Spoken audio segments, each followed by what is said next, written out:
Have you ever been in contact with poison ivy and you develop a rash suddenly, itching, painful, and you don't know what to do? Well, on today's episode, we want to talk about some of the home remedies that you can apply if you are in contact with with a poison ivy and you're having symptoms. The first thing you want to do is to get a cool compress. So get a towel, all right, dip it in cool water, apply to the area. This is going to reduce inflammation and reduce the swelling. Number two, you want to take an oatmeal bath or a colloidal oatmeal.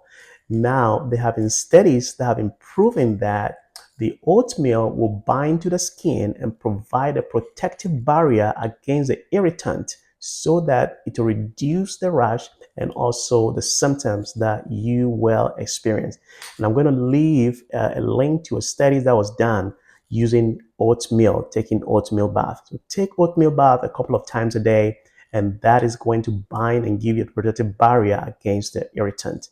The third thing that I think you should do is if you have access to jewel weed, you want to use the jewel weed mash. You mash it. So you kind of rub it, mash it, and apply it to the area.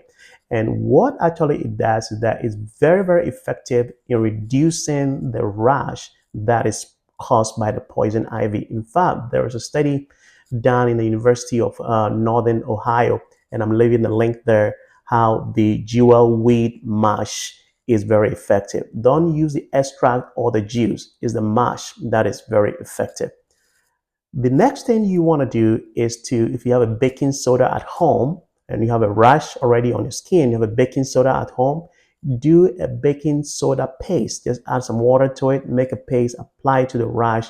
It's going to dry the blisters and reduce the itching and bring you some comfort. Now, if you've done all these and you are still itching, you can try a calamine lotion. Calamine lotion has been shown to also dry the rash and reduce the itching and give you some comfort. The next thing that you can do is to get some antihistamine like Benadryl. Benadryl is a good one to take at night. All right, take one pill at night. Benadryl is going to help you sleep, help reduce the itching because of the antihistamine property. Now, during the daytime, you don't want to take Benadryl. You can take Loratadine or Claritin. You can take any of those which are non-drowsy to help again reduce the itching and so that you can be more comfortable. Now, if you've done all these and you are still itching, then you can pick up a hydrocortisone cream over the counter. 1% hydrocortisone cream is a good one to apply to your skin about twice a day. And usually by going through all these home remedies, you should be getting better. Usually poison ivy, sometimes will improve by day number 7. You should get better. If you have mild to moderate symptoms. Now, if you have severe symptoms, then you should see a doctor immediately. And I'm going to list some of the symptoms that should get you to see a doctor right away. The first one is if you have severe symptoms. Severe symptoms mean that you're experiencing severe pain or the rash is covering a wide area over 20% of your body, or it's in your very, very sensitive areas like your face and then your groin area, your genital area. That is an indication to see a doctor immediately. The second one is if you have signs of infection, like all of a sudden you're seeing green or yellowish discharge fluid coming from the rashes, or streaks of red just going up with a fever, or the rash, you're having a fever with a rash. That is an indication to see a doctor because you may be having a secondary bacterial infection and you require antibiotics.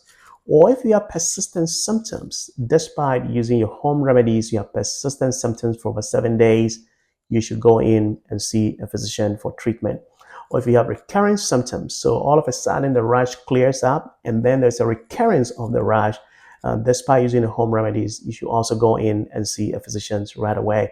Or if you have severe pain and severe discomfort, despite using home remedies, that is an indication to see a doctor. The last but not the least is when you have a systemic symptoms. That means the rash is in your mouth, you see blisters in your mouth, or you're having shortness of breath, you're having tightness in your chest, wheezing.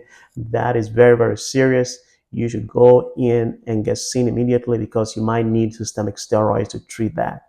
So these are some of the things you can do to overcome mild to moderate symptoms of poison ivy at home. Now remember, very soon we're in the spring season. People will be working in their backyard or they go camping and they come in contact with poison ivy. So keep this information in your portfolio because you are going to need it. Now, if you like this information, I want you to give me a like, share this information with your friends, and also subscribe to our channel where we bring you daily or weekly home remedies for day-to-day things that all of us encounter. Now remember, in the 21st century, you are your own physician, so having certain information in your portfolio will help you because you never know when you might need it. So until then, I'm going to see you on the next episode. I say stay well.